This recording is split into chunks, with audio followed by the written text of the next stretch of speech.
Hello, good morning. मैं आप लोगों को स्पर्श का एक पाठ पढ़ाने जा रहा हूँ जिसका नाम है तुम कब जाओगे अतिथि। इस पाठ के लेखक हैं शरद जोशी। जोशी जी हास्य व्यंग की बातें लिखने के लिए प्रसिद्ध हैं। जोशी जी इस पाठ में उन लोगों की खबर ली है जो किसी मेहमान के घर बिना बताए चले जाते हैं और 2 दिन, 4 दिन, 5 दिन, 10 दिन तक पड़े रहते हैं, उनके तकलीफ़ों का ध्यान नहीं रखते। तो ऐसे लोगों पर व्यंग करते हुए जोशी जी उस व्यक्ति की तरफ से खींच प्रकट करते हैं जिसके घर लोग जाते हैं। जोशी जी इस पाठ के माध्यम से बताना चाहते हैं कि अतिथि देवता के समान होता है, लेकिन वह तब तक देवता होता है जब तक उसके अंदर देवत्व के गुण हो। वह कुछ समय के लिए आए और जल्द ही चला जाए, वह देवता कहलाता है। क्योंकि देवता बहुत कम समय के लिए आता है और जल्द ही चला जाता है। इस पाठ में जोशी जी बता रहे हैं कि अतिथि के आने से मेज़बान के घर में खुशी तो होती है, लेकिन यह खुशी कलह में तब परिणत हो जाती है जब अतिथि जाने का नाम ही नहीं लेता है।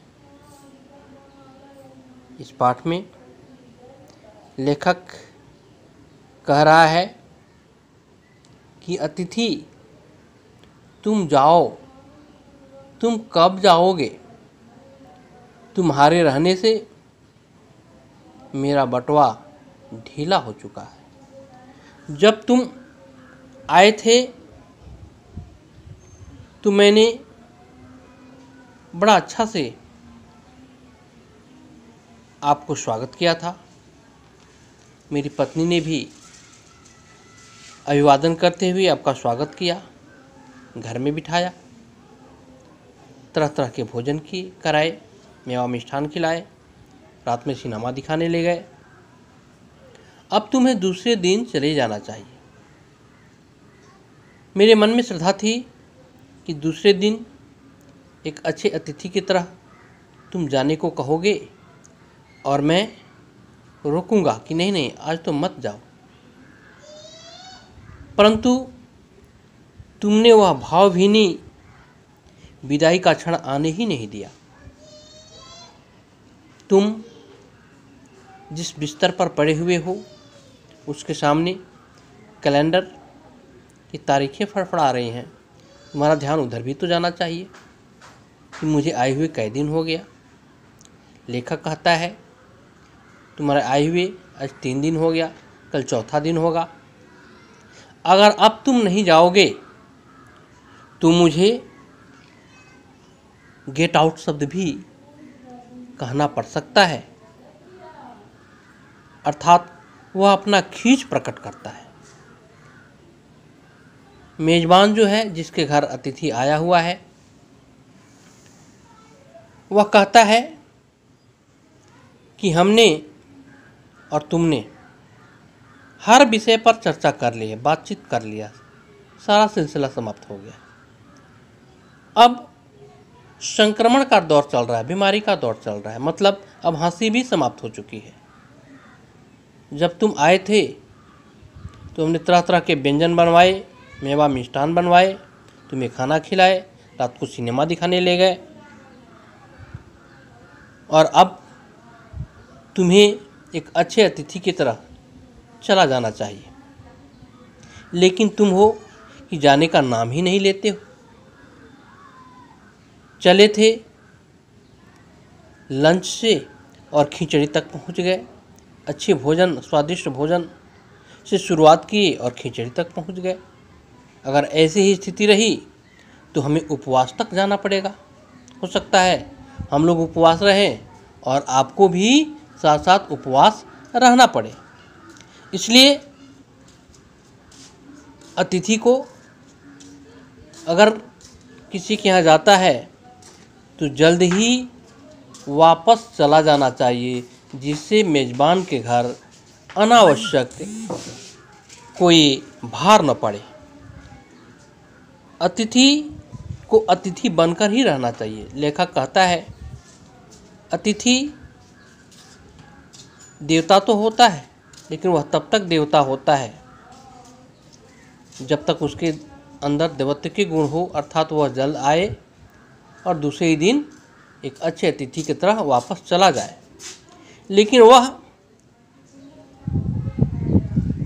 वहाँ रुक जाए, जाने का नाम ही न ले, उसका व्यक्तित्व एक अदृश्य गोंद से चिपक जाए, तो वह अतिथि नहीं, कुछ अंश में राक्षस जैसे बन जाता है। क्योंकि राक्षस तो हमेशा तकलीफ देता है, और यह अतिथि जब मेज़बान को तकलीफ देने लगे, वह अतिथि देवता के समान नहीं, वह तो राक्षस के समान बन जाता है। तो इस पाठ के माध्यम से लेखक उन लोगों पर व्यंग्य किया है, उन लोगों की खबर ली है, उन लोगों को समझाया है, या उन सारे लोगों को यह संदेश देने का काम किया है कि हमें किसी के घर जाने से पहले उसे बता देना चाहिए और 1 या 2 दिन रुकने के बाद ठीक अपने घर वापस चला जाना चाहिए।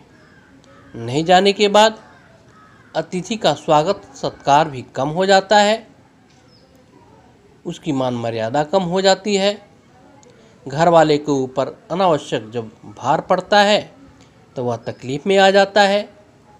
फिर उसके प्रति उसके मन में कोई श्रद्धा की भावना नहीं रहती है, घृणा के भाव उत्पन्न होने लगते हैं। वह नहीं चाहता कि वह कई दिनों तक उसके घर रुके रहे। इसलिए एक अच्छे अतिथि का कर्तव्य होता है कि आवे और 1 या 2 दिन के बाद एक अपने घर वापस चले जाए।